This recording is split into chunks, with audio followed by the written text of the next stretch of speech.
So hello everyone, welcome back to our data structures and algorithm series.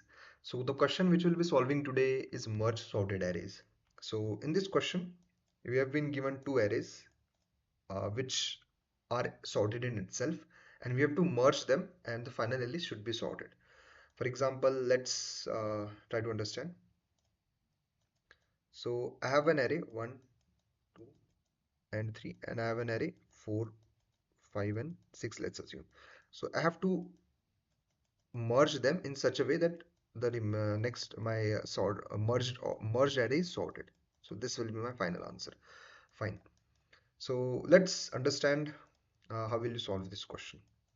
So let's just forget the question. Let's say I have 1, 4 and 5, and I have 2, 3 and 4, and I have to merge this array. So how will I do this? First, what will I do? I'll just make an array which is of size 6, which is this plus this.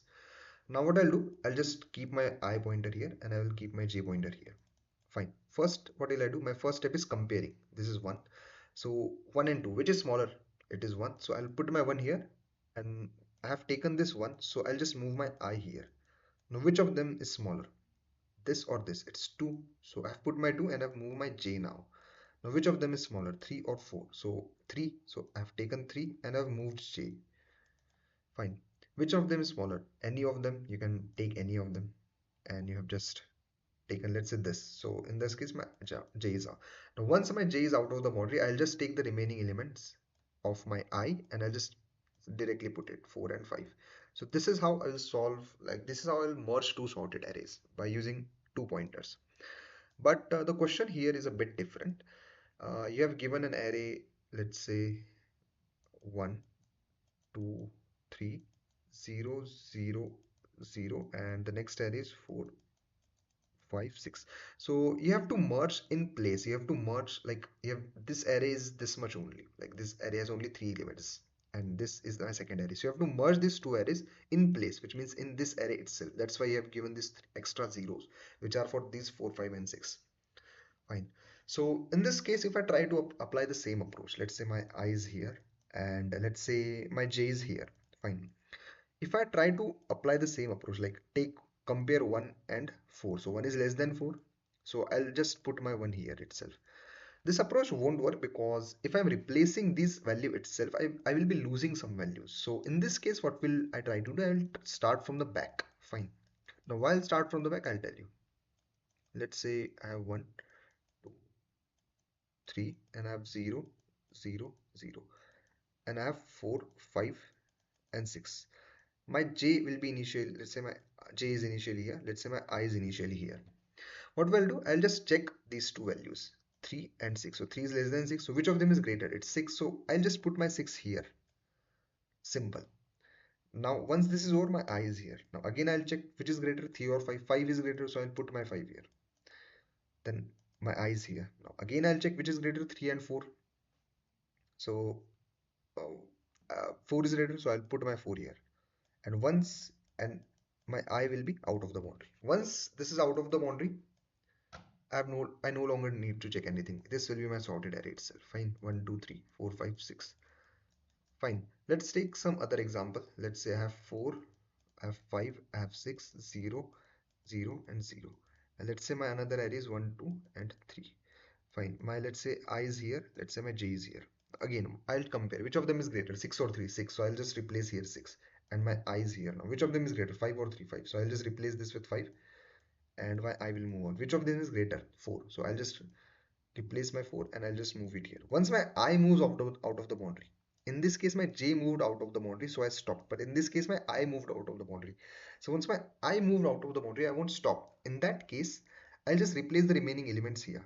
Like 3, I'll replace here 3, then here 2, and then here 1. That's it. This is my final array. 1, 2, 3 and 4, 5 and 6. This is my final answer. So this is how you'll solve it. So let's look at the code, what's happening. So while my j is greater than equal to 0, first I initialized I, which is m minus 1. So my I is currently here. Like let's make this again. This is my first array. I'm not writing the values now. And this is my second array. Let's say this is 1 2 3 0 0 and 0. This is the first array and this is 4 5 6. Fine. So my I is initially here and my j is initially here. Fine. That's why I've written I is m minus 1, j is n minus 1, k is m plus n minus 1. Where k is this, like my k is pointing here because I also have to replace values here. I have to put values here. So fine. So while my j is greater than equal to 0. Why j? Because once my this loop is over, I don't have to check for anything. Fine. But not for I.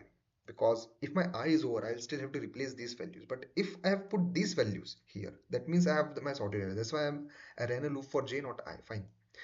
Once this is over, now in my first condition, it is simple. If my nums of I is greater, nums of 1 is greater, which means this is greater, then just simply replace it here.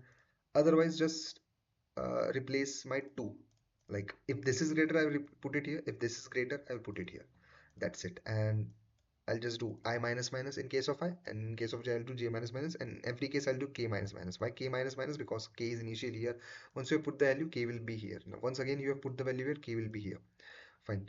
Now, this is important condition. I greater than equal to 0. For example, take this example. In this case, what happened? My I was initially here, then I came here, then I came here, and then I went out of the boundary.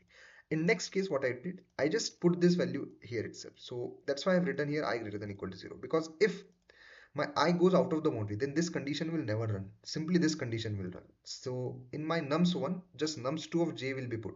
Nums2 of j, which is this will be put, then j will be come here, then this will be put here, j will come here, and this will be put here, and j will come here. And once j goes out of the boundary, this loop will stop. So this is the simple code. If I try to run this should work. And if I try to submit, this should work. So yeah, that is it. It was a simple merge two sorted arrays question.